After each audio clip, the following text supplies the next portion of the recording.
সুভদ্রা রান্নাঘরে আমার সকল দর্শক বন্ধুকে জানাই স্বাগত। আমি শিউলি। আজকে আমি একটা তোমাদের মশলা বানিয়ে দেখাবো। এটা হচ্ছে ভাজা মশলা। ননভেজ ভেজ যে কোনো রান্নার মধ্যে দেবে, ভীষণ ভালো হবে আর টেস্ট হবে এবং সুগন্ধও হবে। এটা তোমার দারচিনি নিয়েছি আমি। দারচিনিটা 4 গ্রাম মতো দারচিনি আছে। এটা 10 গ্রাম মতো ছোটো এলাচ আছে।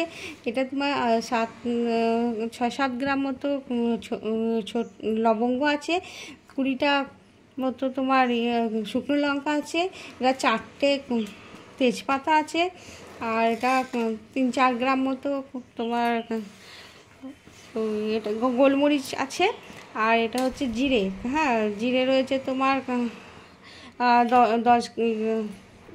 50 গ্রামের থেকে কম, ওই তোমার 30 গ্রাম মতো জিরে আছে। আর এটা আছে 25 গ্রাম তোমার মৌরি আছে। আর 25 গ্রাম ধনে আছে। এগুলোকে আমি ভাজবো, ড্রাই রোস্ট করবো। তার জন্য প্রথমে আমি দারচিনিটা দিলাম। দারচিনিটা যেহেতু শক্ত, এটাকে একটু ভাজতে টাইম লাগে। আমি কড়া বসিয়ে দিয়েছি, গ্যাসটাও জ্বালিয়ে দিয়েছি। কড়াটা গরম হয়ে গেছে।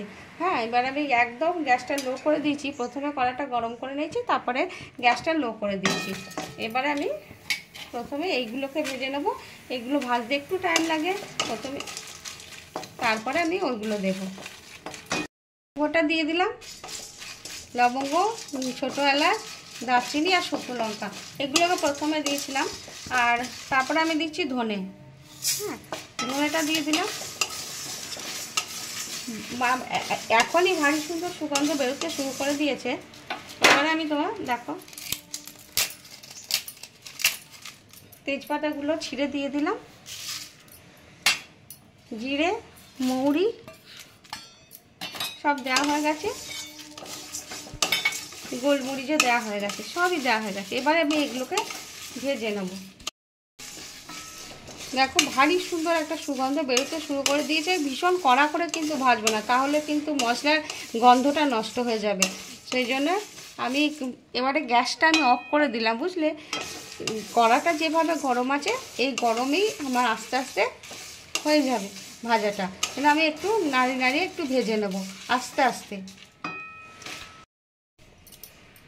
দেখো কালারগুলো চেঞ্জ হয়ে গেছে।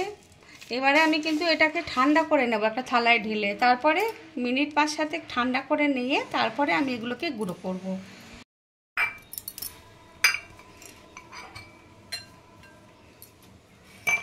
দেখো আমার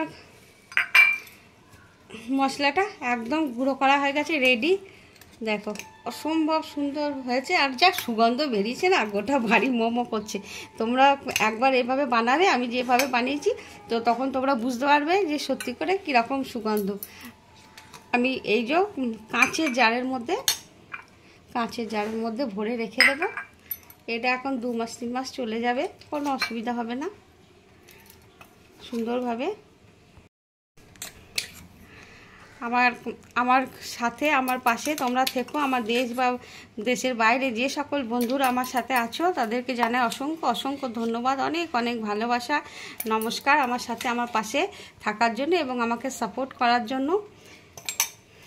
আর তোমরা একটু করে লাইক দিয়ে আমার চ্যানেলটা দেখবে প্লিজ। হ্যাঁ, ঠিক আছে।